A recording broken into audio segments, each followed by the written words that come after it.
The billionaire visits his maid's humble house, and what he discovers makes him cry. Trenton Caldwell stood before the floor-to-ceiling glass of his 60th floor penthouse office, holding $8.1 billion in his silence. The city below was a mere grid of light and movement, existing only because his logistics empire allowed it to function. He did not look at the view. He looked at his own reflection, checking the knot of his silk tie. He adjusted a sapphire cufflink. He was 34, and he had never lost a negotiation because he never acknowledged the possibility of losing. Behind him, a smooth-running machine operated in total quiet. 3 administrative assistants moved with calculated precision, placing documents on his desk and retrieving them without making eye contact. A 4th assistant set down a crystal glass of freshly squeezed orange juice on a coaster that cost more than a minimum wage weekly salary. Trenton turned, picked up the glass, and walked to his desk. He sat in the hand-stitched leather chair that was molded to his posture. On the corner of his desk, amidst the sleek obsidian and steel desk set, sat an anomaly, a small, roughly hand-carved oak sparrow. It was crude, unfinished, and deeply personal. Trenton didn't remember where it came from, only that it had been there for weeks, perhaps left by some sentimental cleaning staff he had never bothered to meet. He picked it up, feeling the coarse grain against his smooth palm. He hated it. It was imperfect. He dropped it into the wastebasket. "Garrett," Trenton said, not raising his voice. Garrett Thorne, his chief legal counsel and professional fixer, appeared instantly from the adjoining room. He was a man who lived in the shadow of Trenton's ambition. "The Oakhaven County acquisition," Trenton said, taking a sip of the juice. "Why is the deed not in my inbox?"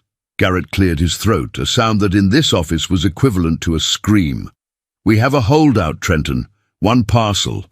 Right in the center of the grid for the new automated hub. The owner refuses to sign." Trenton set the glass down. "Refuses?" He repeated the word as if it were a foreign language. "Increase the offer by 20%. We did. Then 50. They won't even respond to the calls now. Then go there. Take the hard copy. Take a notary. Take the check." Trenton looked back out the window. "I don't want to hear the word refuses again." He picked up a pen and signed a merger agreement that would dissolve 3 competing companies. He didn't look at the final number. Sienna Monroe polished the silver fixture of the master bath in the Caldwell penthouse. She worked in rhythm with the silence. Her light blue maid uniform was crisp, the white apron immaculate. She was 26, and her hands, rougher than they should be, moved with a precision that rivaled Trenton Caldwell's automation. She did not exist when he was present. She was shadow and service. When he entered a room, she became part of the furniture. When he left, she erased his presence, leaving only perfection. She finished the fixture and bent down to empty the wastebasket near the desk. Her hand stopped over the polished obsidian. She saw the oak sparrow resting on top of a discarded memo. Her fingers brushed against the raw wood. She looked up, checking the mirror, making sure she was alone. Sienna picked up the sparrow. It was heavy, comforting.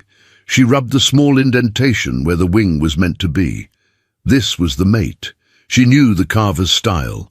She pulled the first oak sparrow, the one she had carefully salvaged 2 weeks prior from a dusting bin, from her apron pocket. She pressed the 2 carved birds together in her palm, perfect mates. She placed the second sparrow back in her pocket, the weight pressing against her thigh as she continued to work. She emptied the wastebasket, erasing the evidence that Trenton Caldwell had ever discarded something so small. She moved from the desk, dusting the sculpture that sat nearby, reflecting her quiet, steady face.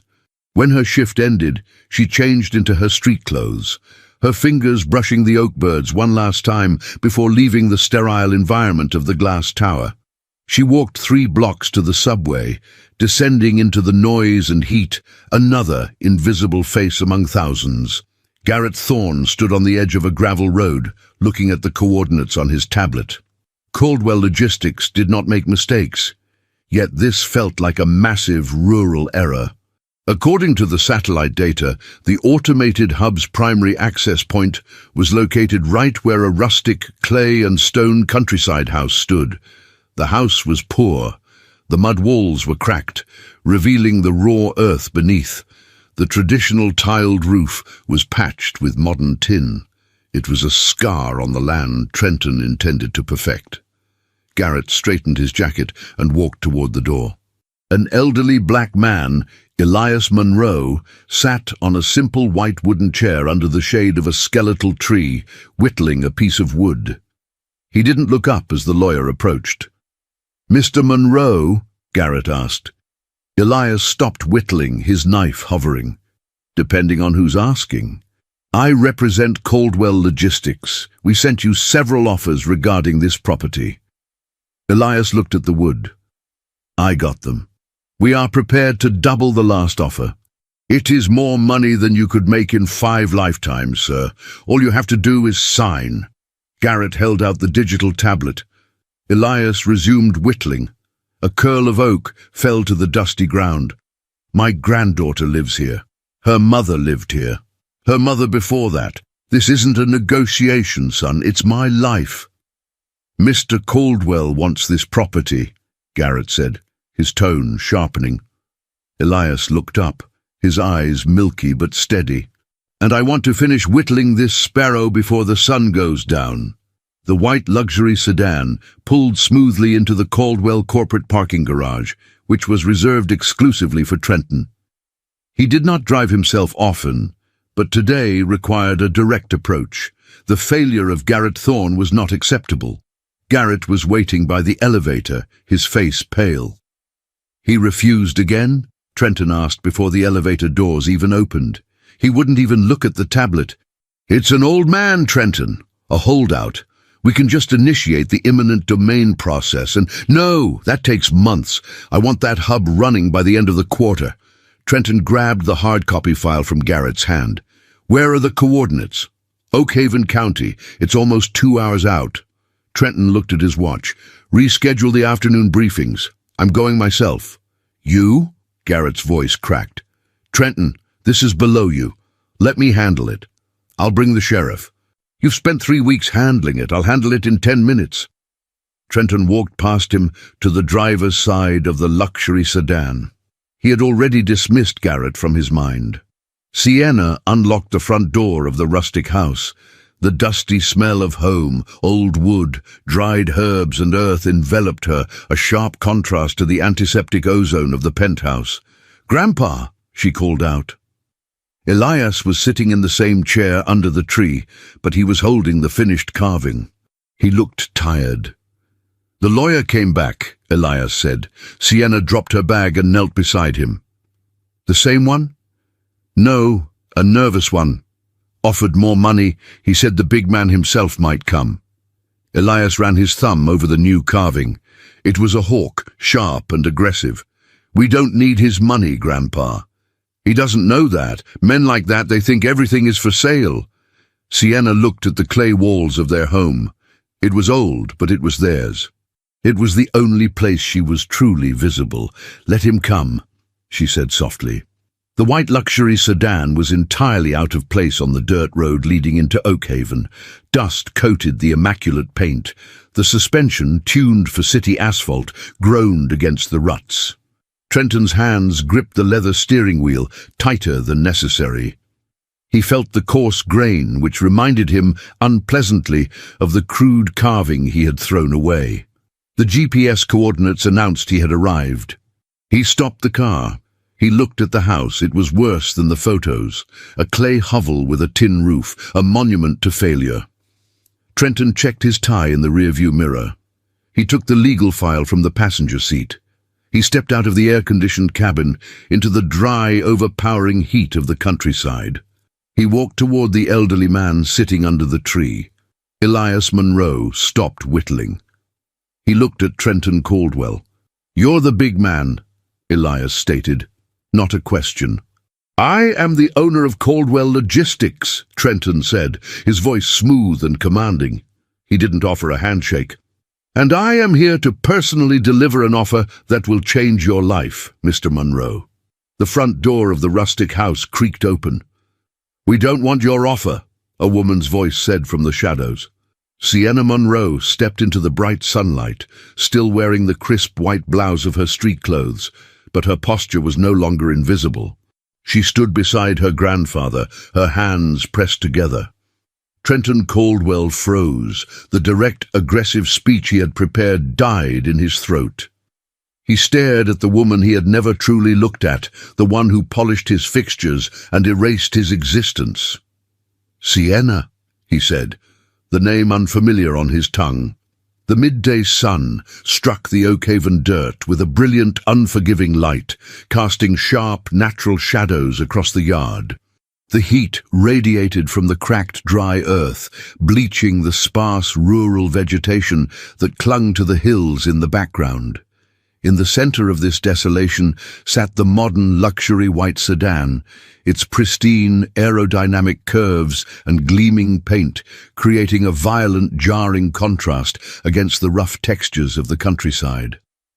Dust had already begun to settle on its hood, dulling the engineered perfection of the machine. Trenton Caldwell did not move. His hands remained at his sides. He stared at the woman standing before the rustic clay and stone house. The mud walls behind her were heavily cracked, revealing the wooden beams that struggled to hold up the old, traditional tiled roof. It was a structure built on survival, entirely devoid of the capital flow that dictated Trenton's reality. He recognized her instantly. It was the silence that gave her away. It was the exact same immovable, absolute silence she carried into his 60th floor penthouse every morning. Elias Monroe slowly pushed himself up from his chair. He did not look at the billionaire. He gathered his whittling knife and a fresh block of wood. "Sun's getting heavy," the old man murmured, his voice dry as the hills. He turned and walked into the shadowed interior of the modest house, the screen door slapping shut behind him with a hollow crack that echoed across the empty yard. Trenton was left standing in the dust. He looked down at his polished black leather dress shoes. A fine layer of yellow dirt was already clinging to the immaculate leather. He looked back up. Sienna was gone. She had followed her grandfather inside. He walked forward, his stride measured and deliberate, refusing to let the uneven, dusty rural ground alter his posture. He approached the simple white wooden chair Elias had vacated. Trenton sat down. He was a handsome black man in his early 30s, his dark skin flawless, his short hair and well-groomed beard edged with razor precision. He wore an elegant navy blue tailored suit, a pristine white dress shirt, and a colorful patterned tie tucked perfectly beneath a silk pocket square. He crossed his legs. He rested his hands together in his lap, interlocking his fingers. He leaned back slightly, his posture projecting the confident, relaxed aura of a man who owned the earth beneath him, even if the deed did not yet reflect it. He waited. He was accustomed to waiting only when it served to intimidate the other party. The screen door opened. Sienna stepped out into the bright daytime light. She had changed. She no longer wore her street clothes. She was dressed in her classic light blue Maid dress, the fabric crisp and perfectly pressed, the white collar buttoned to the throat, a spotless white apron tied securely around her waist. Her dark brown hair was pulled back and tied in a neat, flawless bun. The uniform was a deliberate boundary. It was the architecture of their relationship, constructed right here in the dust. In her hands, she held a small, tarnished silver tray.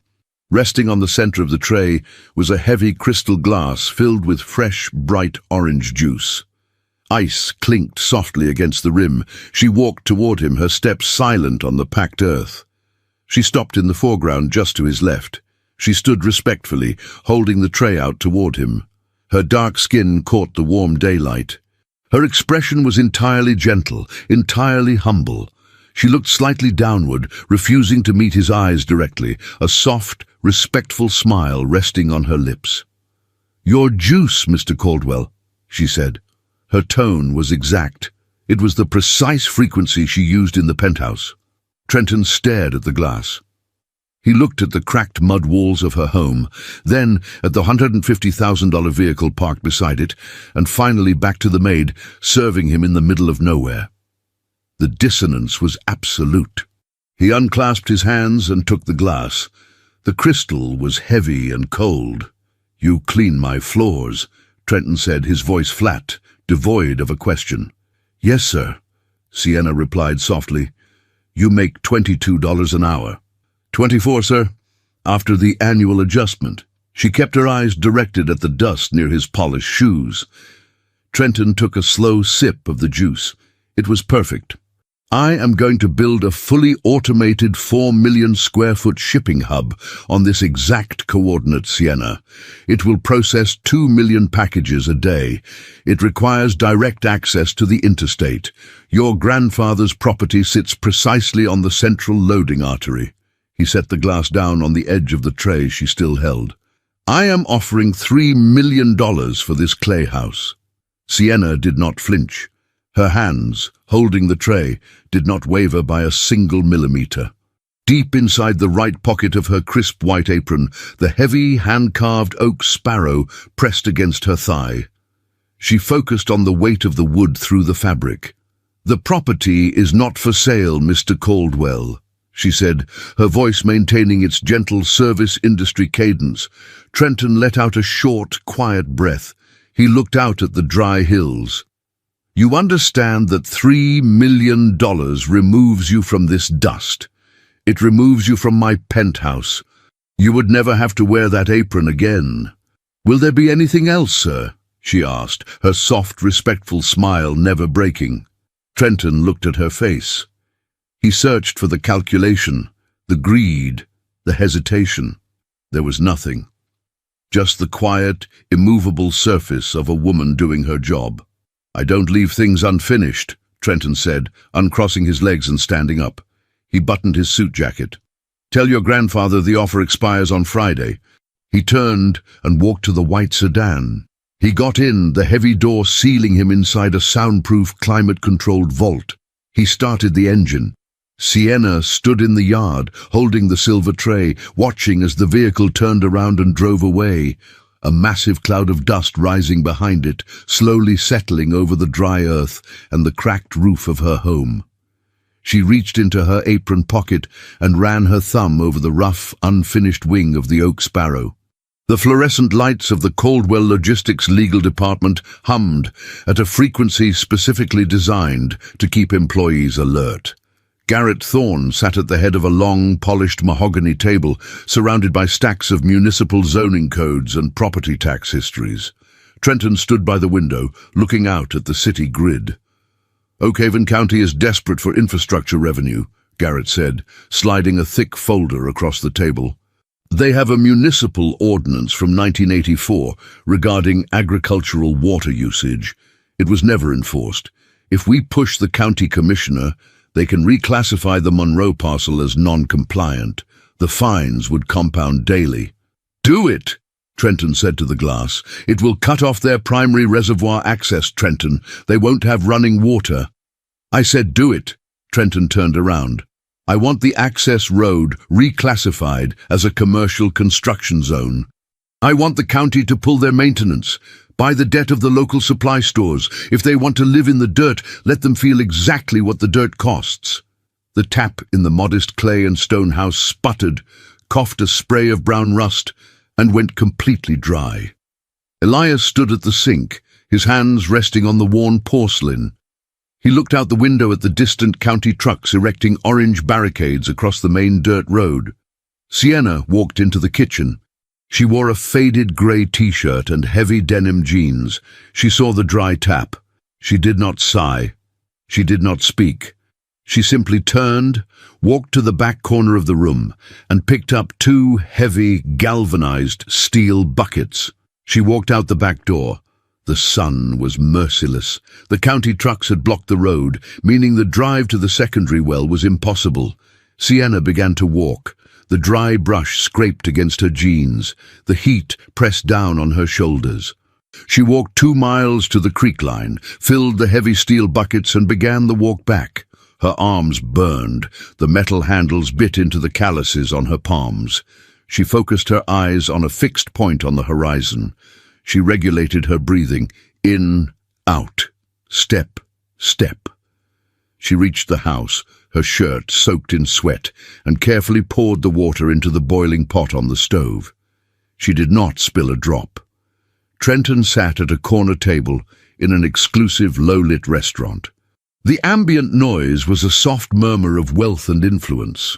A waiter in a crisp tuxedo placed a perfectly seared, dry-aged steak in front of him, resting on a stark white porcelain plate.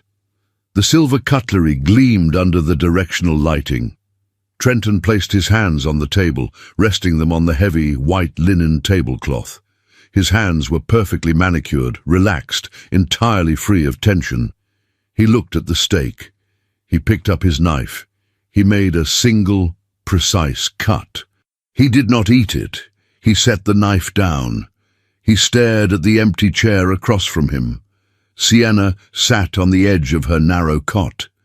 The room was dark, illuminated only by the moonlight filtering through the cracks in the wooden shutters. Her hands rested in her lap. They were shaking. The tremors started in her wrists and vibrated down to her fingertips, a violent physical reaction to hauling 80 pounds of water for hours under the sun. She reached into the pocket of her jeans. She pulled out the hand-carved oak sparrow.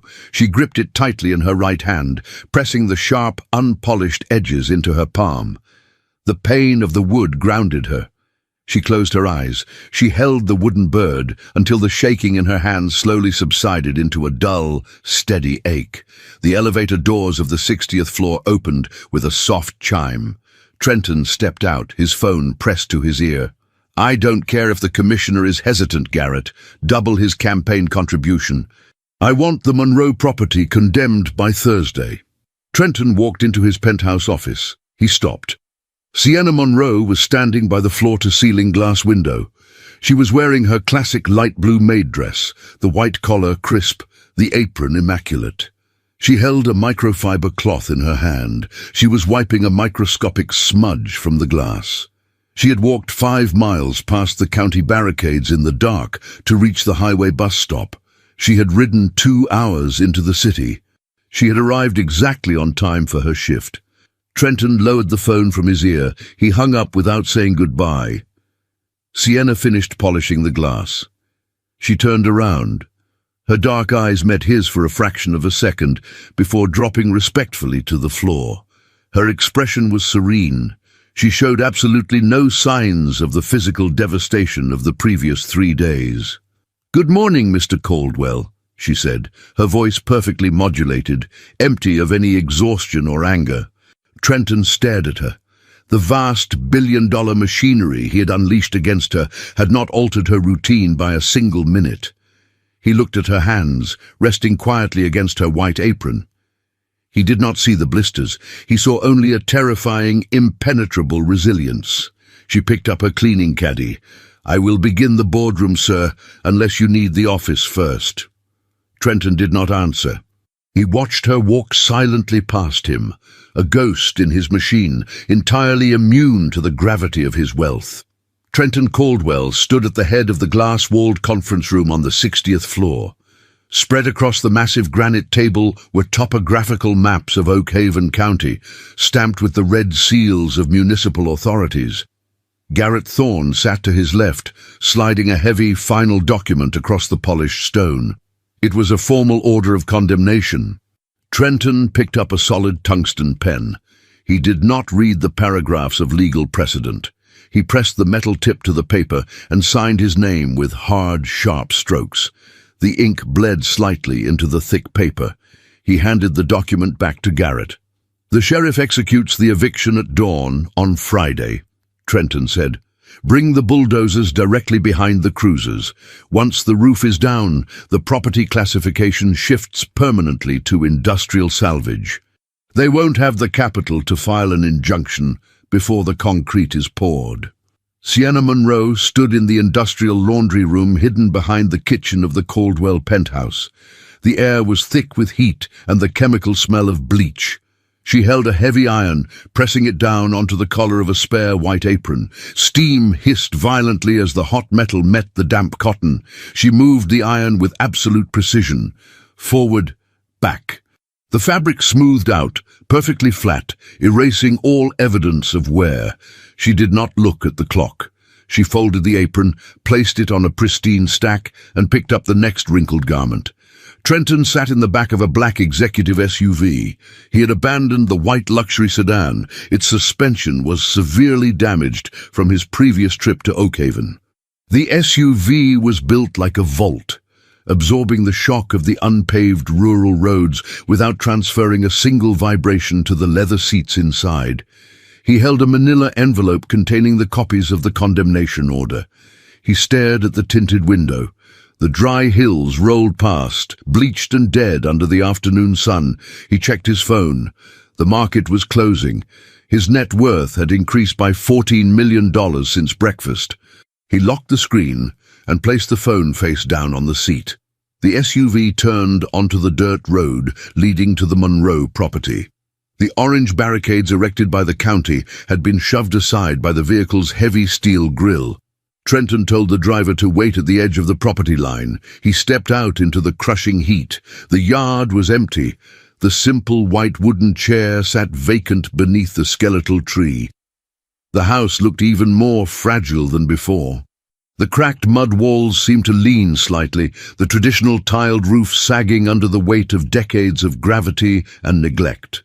Trenton did not pause in the yard. He walked directly to the front porch. His heavy dress shoes crushed the dry grass. He did not knock. He wrapped his hand around the rusted iron handle of the screen door and pulled it open. The hinges screamed. He pushed the heavy inner wooden door open with his shoulder and stepped across the threshold. The interior of the house was a sudden, jarring shift in temperature and light.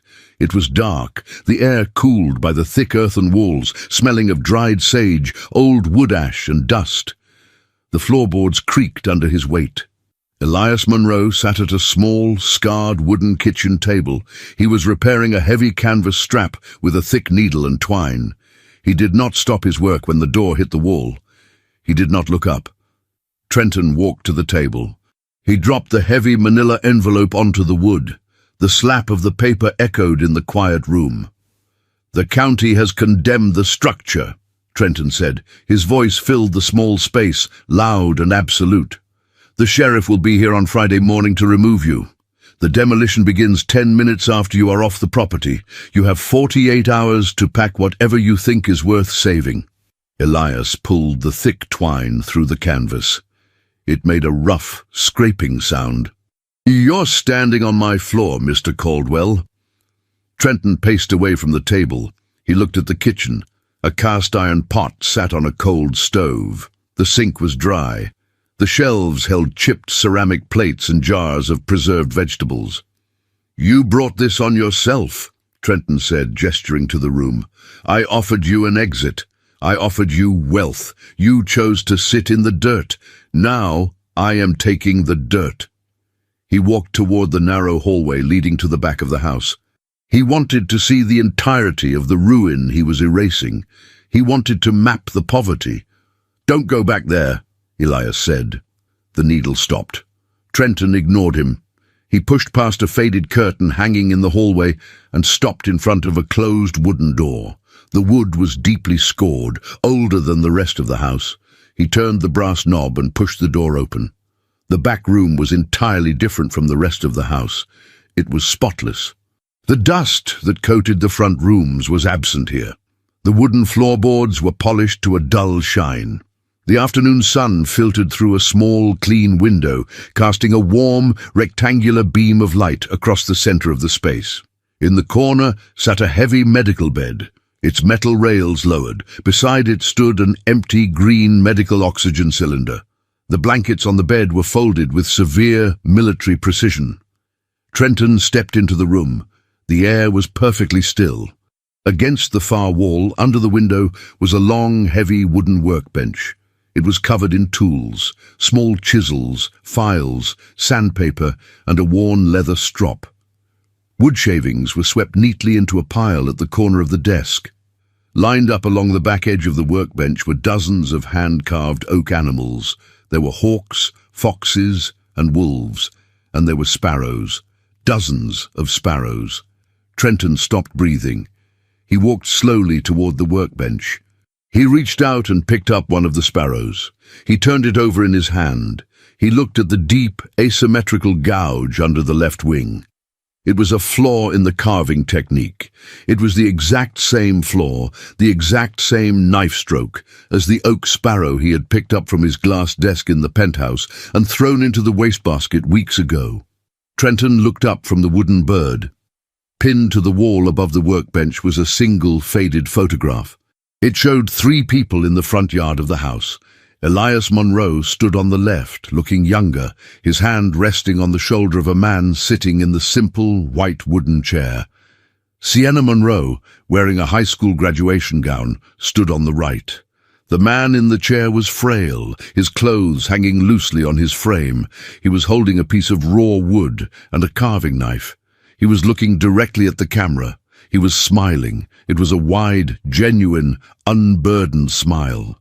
Trenton stared at the face of William Caldwell. He stared at his father, the father who had disappeared into a haze of debt and failure a decade ago. The father Trenton had legally severed himself from, cutting off all communication and financial support to protect the rising stock price of Caldwell Logistics. The father who had simply vanished from the corporate record. Trenton's hand began to shake.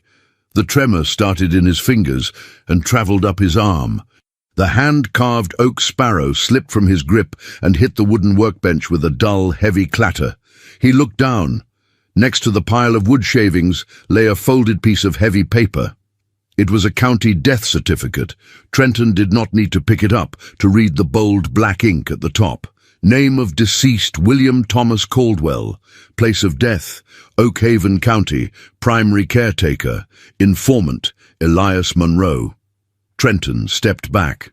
His polished black leather dress shoe hit the metal base of the oxygen cylinder. It rang out, a hollow metallic sound in the quiet room. He looked at the bed.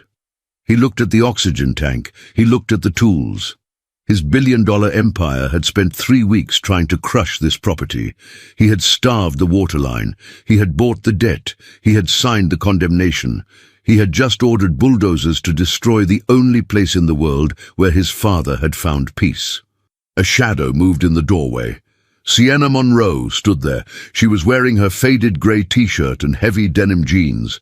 She held a galvanized steel bucket in her left hand. Her hands were raw, covered in fresh red blisters from the miles she had walked to carry water. She looked at Trenton. She looked at the photograph on the wall. She looked at the oak sparrow resting on the workbench. Trenton turned to her. His pristine, tailored suit suddenly felt like a cage. The rigid structure of his posture collapsed. His shoulders dropped. He opened his mouth to speak, to demand an explanation, to issue an order, to leverage his authority. No sound came out. He sat in the chair every morning, Sienna said. Her voice was quiet, completely void of malice. It was the factual statement of a historian. He liked the sun on his face. He said it was the first time he had ever been warm. Trenton looked at her raw, blistered hands. He thought of the heavy steel bucket. He thought of the waterline he had ordered shut off. He thought of the sparrow on his desk, the one she must have placed there, the piece of his father she had quietly carried into his glass tower, only to watch him throw it away. "Why didn't you tell me?" Trenton whispered. The acoustics of the room stripped the power from his voice.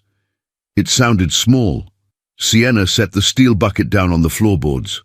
She reached into the pocket of her jeans and pulled out the mate to the sparrow. She placed it gently on the edge of the medical bed. "You didn't ask, Mr. Caldwell," she said. The heavy door of the black executive SUV slammed shut, sealing Trenton Caldwell inside the soundproof cabin. He did not sit back against the leather. He leaned forward, his elbows resting on his knees, staring at the floor mats. The engine started, a deep, silent vibration. "Drive," Trenton said. He pulled his phone from his pocket. He bypassed his assistants and dialed Garrett Thorne's direct line. "Garrett," Trenton said, his voice stripped of its usual smooth cadence. "The condemnation order. Stop it!" There was a pause on the line. The ambient sound of the legal department hummed in the background. "Trenton, I filed the paperwork at 2 o'clock. The judge signed it. The county commissioner authorized the overtime for the sheriff's department. The heavy machinery is already staged at the county line. I don't care where it is staged. Withdraw the order." "I can't just withdraw a public health hazard decree on a whim, Trenton. You force the county to classify the structure as an immediate danger to the automated hub infrastructure. Reversing a judicial signature takes 30 days. The eviction is tomorrow at dawn." "By the judge," Trenton said, staring at the tinted window. "We did buy the judge," Garrett replied, his voice tightening, "to push the order through. If we try to bribe him to reverse his own expedited ruling 12 hours later, it triggers a federal audit. You built a machine designed to crush this property without friction, Trenton. The machine is running. I cannot stop it before sunrise." Trenton ended the call. He dropped the phone onto the leather seat. He looked at his hands. They were trembling. The man who dictated the flow of global commerce could not stop a single yellow bulldozer in a rural county. Sienna Monroe stood in the quiet of the back room. The beam of afternoon light had shifted, illuminating the wooden workbench and the rows of carved oak animals. She bent down and picked up the heavy manila envelope containing the condemnation order Trenton had thrown on the kitchen table. She did not open it. She walked to the cast-iron stove in the kitchen. She opened the heavy metal door. Inside, a small fire burned, boiling the last of the hauled water. Sienna pushed the manila envelope into the flames. The thick paper blackened, curled, and dissolved into ash. She returned to the back room. She walked to the workbench. She picked up the hand-carved oak sparrow Trenton had dropped. She rubbed her thumb over the deep, asymmetrical gouge beneath the left wing. She placed the sparrow back in its exact position in the line of wooden birds. The 60th floor penthouse was dark. Trenton stood behind his desk, the city grid glowing below him. The 3 administrative assistants were gone. The silence of the office, usually a symbol of his absolute control, now felt like a vacuum. He opened the bottom drawer of his obsidian desk. He pulled out a thick, legal-bound portfolio. It was a blank, irrevocable trust document designed for corporate acquisitions. He laid it flat on the desk. He picked up his tungsten pen. He began to write. He transferred ownership of the Oak Haven coordinates. He added the surrounding 300 acres. He wrote down an 8-figure sum, tying it to a blind trust in Elias Monroe's name. He funded it directly from his personal accounts, bypassing the corporate structure entirely. He pressed the pen so hard into the paper that the metal tip tore through the heavy parchment on his signature. He closed the portfolio. He did not sleep. The morning sun broke over the dry Oak Haven hills, casting long, pale shadows across the dirt. Sienna Monroe stood in the yard holding a wooden basket. She was hanging washed clothes on a thick cord strung between the porch pillar and the skeletal tree. The black executive SUV appeared on the horizon. It did not move with its usual smooth glide. It sped down the rutted dirt road, kicking up a massive wake of yellow dust. It skidded to a halt at the edge of the property line. Trenton Caldwell stepped out. He was still wearing the navy blue tailored suit from the day before. The pristine white dress shirt was wrinkled. The colorful patterned tie was missing. He walked across the dry grass, carrying the heavy legal portfolio. Sienna reached into the basket, pulled out a faded cotton towel, and pinned it to the line. She did not look at him. Trenton stopped 3 feet away from her. The physical boundary between them remained absolute. "I brought the deed," Trenton said. His voice was raw. He held out the portfolio. "The land is yours, in perpetuity. I added the surrounding 300 acres. There is a trust fund attached. It contains enough capital to rebuild this house, to pipe in a private reservoir, to do whatever you want." Sienna picked up another towel. She shook the wrinkles from the fabric. She pinned it to the line, the wood of the clothespins snapping sharply in the quiet morning air. "He was my father," Trenton said, the words heavy and clumsy in his mouth. "He left when I was 19. The debts were destroying my first company. I severed him from my life to protect the asset. I didn't know he came here. I didn't know he was sick." Sienna lowered her arms. She turned to face him. She looked at the expensive leather portfolio in his hands. "He did not talk about you, Mr. Caldwell," Sienna said. Her voice carried no malice, no pity, no judgment. It was entirely factual. "He talked about the grain of the oak. He talked about the heat of the sun. He did not need your capital. He needed a chair." Trenton stared at her. "I am trying to fix this. There is nothing here for you to fix," Sienna said. She turned her back to him, reached into the basket, and continued hanging the damp cloth. Trenton stood in the dirt, holding a portfolio worth $30 million, completely incapable of making her take it. Friday dawn. The sky over Oakhaven County was a bruised dark purple, slowly bleeding into a pale, cold grey. The air was entirely still. At the intersection of the paved state highway and the dirt road leading to the Monroe property, a convoy of heavy machinery idled. 2 yellow bulldozers, their massive steel blades resting an inch above the asphalt. 3 Oakhaven County Sheriff's cruisers, their light bars flashing silently in the pre-dawn gloom. They could not advance. Parked horizontally across the entrance of the dirt road, blocking both lanes entirely, was the black executive SUV. Trenton Caldwell stood in front of the vehicle's heavy steel grille. His suit jacket was discarded on the passenger seat. His sleeves were rolled up, exposing his forearms to the cold morning air. The lead sheriff stepped out of his cruiser, a heavy flashlight in his hand. He walked up to the billionaire. "Mr. Caldwell," the sheriff said, his tone a mix of deference and confusion. "You're blocking the access road. We have a signed order from your own legal department to clear the parcel at 0600. "The order is rescinded," Trenton said. He did not move. "I don't have that in my system, sir. The commissioner told us to execute the demolition. I need you to move the vehicle." Trenton looked at the sheriff. He reached into his pocket and pulled out his phone. He did not call his lawyers. He called the governor of the state. He spoke 3 sentences. He held the phone out to the sheriff. The sheriff took the phone, listened for 10 seconds, paled, and handed it back. He turned around, signaling to the convoy. The cruisers turned off their light bars. The bulldozers engaged their massive gears and began to reverse down the highway. Trenton watched the convoy disappear. The dust settled back onto the asphalt. He got into the SUV, turned the steering wheel, and drove slowly down the dirt road toward the cracked mud house. He parked beside the skeletal tree. The yard was quiet. The front door of the house opened. Sienna Monroe stepped out onto the porch. She was wearing her heavy denim jeans and the faded grey t-shirt. In her hands, she carried a neatly folded stack of fabric. She walked down the wooden steps. She walked across the dry, uneven ground. She approached the black SUV. Trenton stepped out of the vehicle. He looked at her. He waited for the profound moment of connection. He waited for the acknowledgement that he had stopped the machine, that he had saved her home, that he had used his absolute power to protect the memory of his father. Sienna did not look at his face.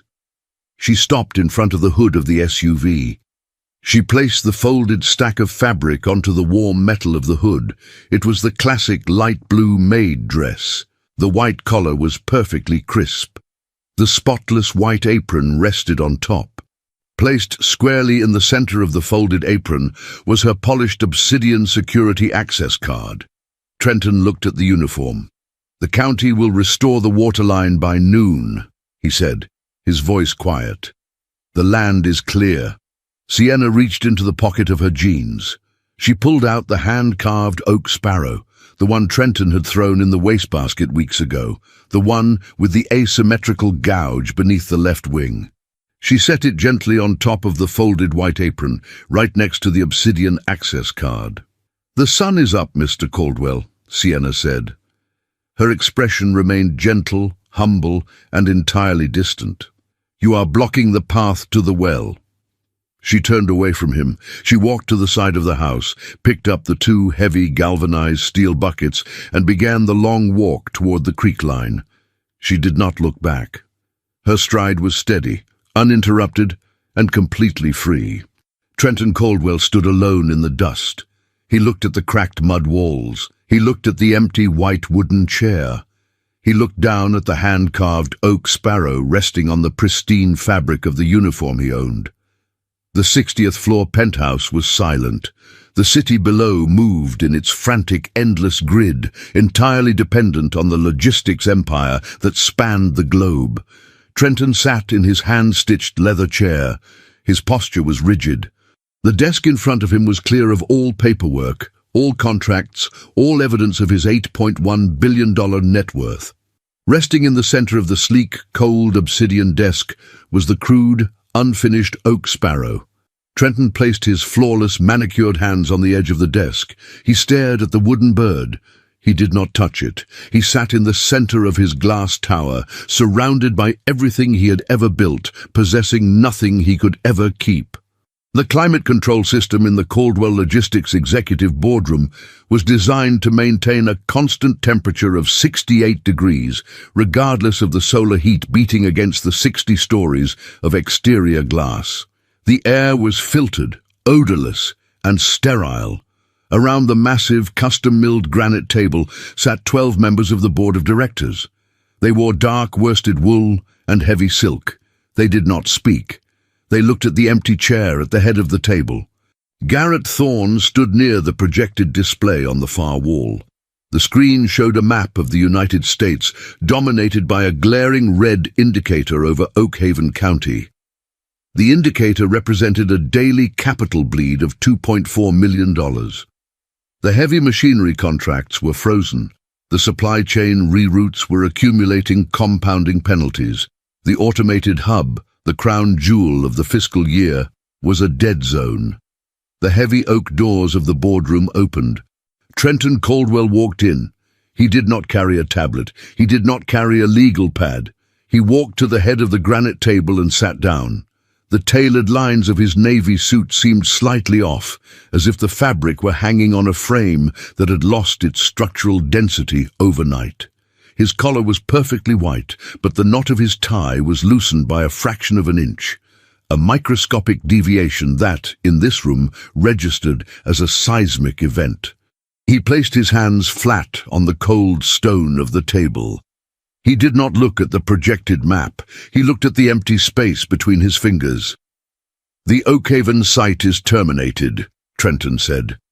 His voice lacked the hard, resonant acoustic strike that usually commanded the room. It was flat. "Initiate the contingency survey for the secondary coordinates in the Northern Valley." A murmur rippled through the 12 board members. Garrett Thorne did not move from the screen. He pulled a thick-bound dossier from the podium. "Trenton," Garrett said, his tone devoid of the deference he had carried for 5 years.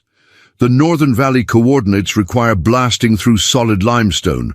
The geological survey estimates a 4-year delay. The Oakhaven site is flat dirt. We have the municipal clearances. We have the imminent domain structure in place. The only obstacle is a single, unreinforced clay structure that you unilaterally ordered the county sheriff to ignore." "The site is terminated," Trenton repeated. An older board member at the far end of the table leaned forward.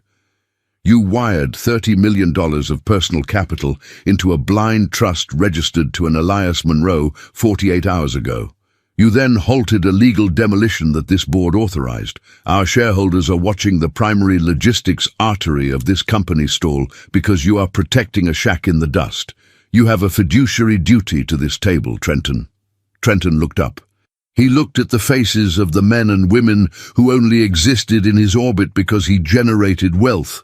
He felt the heavy, crude shape of the hand-carved oak sparrow resting deep in his right pocket. He felt the deep gouge beneath the wing, pressing against the fine wool of his trousers. "My duty," Trenton said, standing up slowly, "is to ensure this company does not build its foundation over a grave." He turned and walked out of the boardroom. He left the doors open behind him. The 12 members of the board sat in the cold, filtered air, looking at Garrett Thorne. Garrett placed the bound dossier flat on the podium. He did not look at the door. He looked at the red indicator on the screen. The machine had identified a point of failure. The sun beat down on the cracked earth of Oakhaven County with a heavy physical weight. The air smelled of dry sage and heated dust. Sienna Monroe knelt in the dirt beside the eastern wall of the modest house. She wore faded denim jeans and a thick, long-sleeved canvas shirt to protect her skin from the sun. Beside her sat a wide, shallow wooden trough filled with raw clay, sand, and water. She plunged her bare hands into the mixture. The thick, cool mud coated her skin, filling the spaces beneath her fingernails. She worked the materials together, folding the heavy clay over the coarse sand, finding the exact consistency her grandfather had taught her when she was a child. She stood up, carrying a heavy mound of the wet earth. She pressed it firmly into a deep, jagged crack in the dry wall of the house. She used the heel of her hand to smooth the edges, blending the fresh, dark mud into the sun-bleached clay of the existing structure. The physical labor was absolute. It required total concentration. There was no space in her mind for the 60-story glass tower. There was no space for the $30 million trust fund sitting untouched in a county bank. There was only the weight of the earth, the heat of the sun, and the structural integrity of the wall. Elias Monroe sat in the simple white wooden chair under the skeletal tree. The tree offered sparse shade, casting thin, sharp lines across his face. He held a block of raw cedar and a curved carving knife. He watched his granddaughter work the mud. "The water pressure is stronger today," Elias said, his voice dry. Sienna did not turn around. She scraped excess clay from the wall with the edge of a wooden trowel. "The county flushed the main valve." "They don't flush the main valve unless someone with a heavy footprint steps on their necks," Elias said. He carved a long, smooth strip of cedar from the block. The wood curled and fell to the dust. "The billionaire stopped the machines. He gave you the water." Sienna dipped her hands into the trough, washing the heavy mud from her palms. The water turned a thick, opaque brown. "He did not give us the water, Grandpa," Sienna said, her voice steady, carrying the rhythm of her labor. "He stopped stealing it." She picked up the trowel and moved to the next fracture in the wall. The white luxury sedan did not exist. The tailored suits did not exist. The only reality was the mud hardening in the sun, binding the stones together, securing the foundation of her inheritance. Trenton sat in his penthouse office. The lights were off. The only illumination came from the vast electric grid of the city, sprawling beyond the floor-to-ceiling glass. His phone rang. The screen displayed the private number of his lead investment banker. Trenton watched it ring. He did not reach for it. The phone went silent.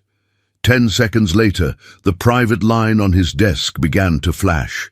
Then his encrypted email terminal chimed. The isolation he had meticulously constructed through wealth was turning into a quarantine. He opened the center drawer of his desk. The hand-carved oak sparrow sat in the exact middle of the velvet-lined space. Trenton reached in and picked it up. He traced the asymmetrical gouge. He remembered the exact look on his father's face in the photograph pinned to the wall of the dusty back room. It was a face unburdened by the crushing pressure of exponential growth. It was a face that had found value in the slow, meticulous removal of wood to reveal the shape beneath. Trenton squeezed the wooden bird until the sharp edges bit into his palm. He had spent his entire adult life building a fortress of capital to ensure he would never end up like his father. He had succeeded so completely that he had engineered his own total alienation. He had built a world where he could dictate the landscape of entire cities, but he could not make a single woman in a faded grey t-shirt look at him with anything other than polite absolute indifference. The glass door of his office clicked open. Garrett Thorne stood in the doorway. He did not step inside. He held a single sheet of heavy, watermarked paper.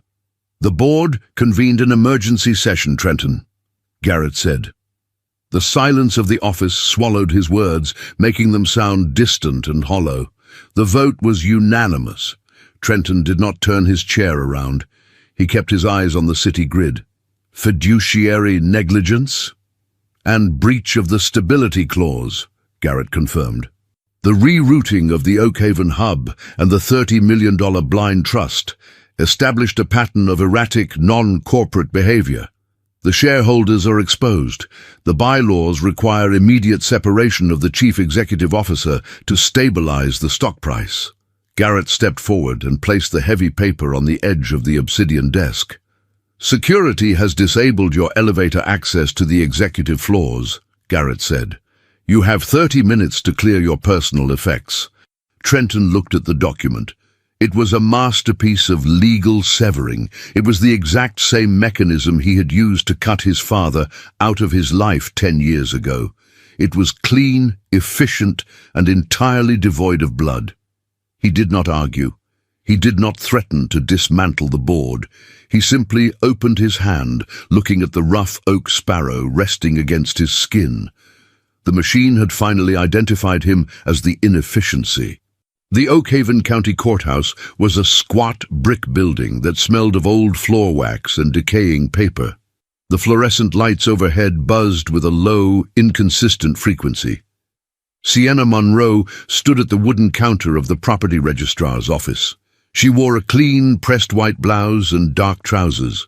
Her hair was tied back in its flawless, neat bun. She held a thick, yellowed envelope in her hands. Rebecca Lang, the county clerk, pushed her thick glasses up the bridge of her nose and looked at the document spread across the counter. She cross-referenced the names against a glowing, outdated computer terminal. "Miss Monroe," Rebecca said, tapping a blunt fingernail against the paper. "There is a massive trust fund attached to this parcel right now. The escrow account holds more capital than the entire municipal budget of this county. If you execute this specific historical preservation deed, you are permanently severing the land from that trust. You forfeit the $30 million. It reverts back to the originator." Sienna looked at the deed. It was printed on standard municipal paper. It outlined the structural history of the Clay House, the age of the foundation, and the continuous lineage of the Monroe family occupation. Once signed and filed, the land could never be zoned for commercial infrastructure. It could never be bought by a logistics empire. It would belong to the dirt, and to her forever. "Where do I sign, Mrs. Lang?" Sienna asked. Rebecca slid a black pen across the counter. "Right at the bottom, by the red seal." Sienna picked up the pen. Her hand was steady. She did not hesitate. She pressed the ink into the paper, writing her name with clear, deliberate strokes. She did not feel the loss of $30 million. She felt the heavy, quiet weight of the cracked mud walls anchoring her to the earth. She felt the cool shade of the skeletal tree. She pushed the paper back across the counter. Rebecca stamped the document with a heavy iron seal. The loud, metallic clack echoed in the empty hallway of the courthouse. "It's filed," Rebecca said, sliding a copy into the yellowed envelope and handing it back. "The land is yours. Nobody can run a bulldozer over it now." Sienna took the envelope. "Thank you." She walked out of the courthouse and stepped into the bright, unyielding daylight. The heat wrapped around her shoulders. She began the long walk back to the property. Her stride was even, rhythmic, and unbroken. Trenton Caldwell stood in the underground parking garage of the glass tower.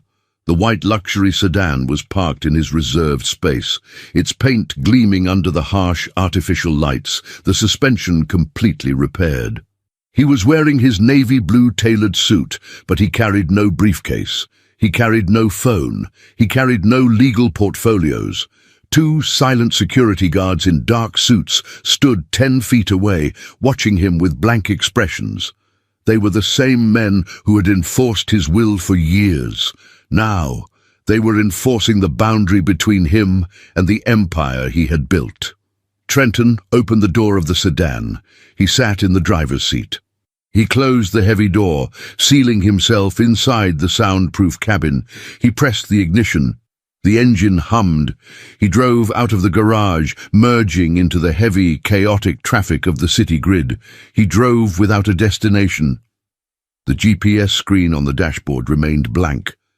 The buildings towered over him, walls of glass and steel reflecting the afternoon sun, casting deep, sharp shadows across the asphalt.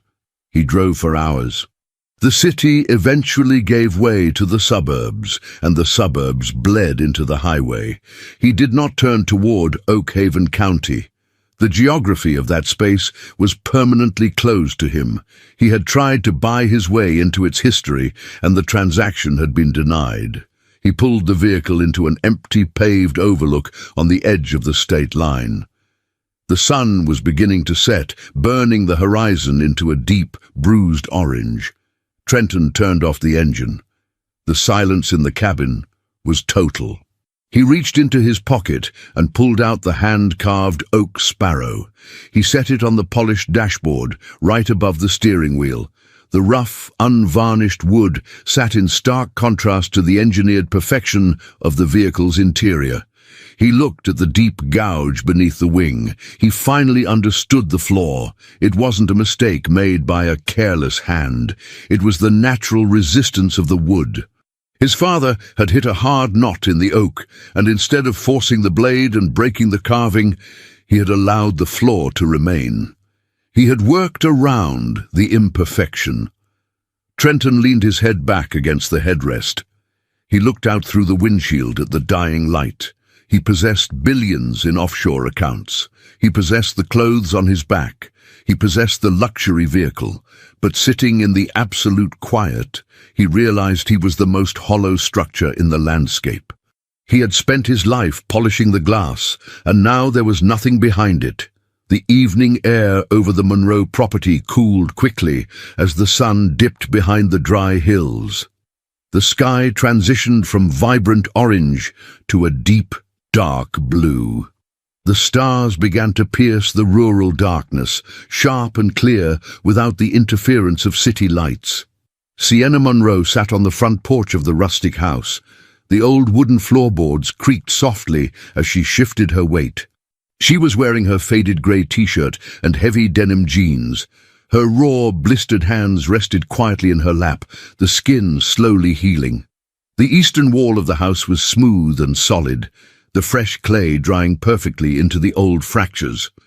The tap in the kitchen held steady pressure. The heavy, galvanized steel bucket sat empty by the back door.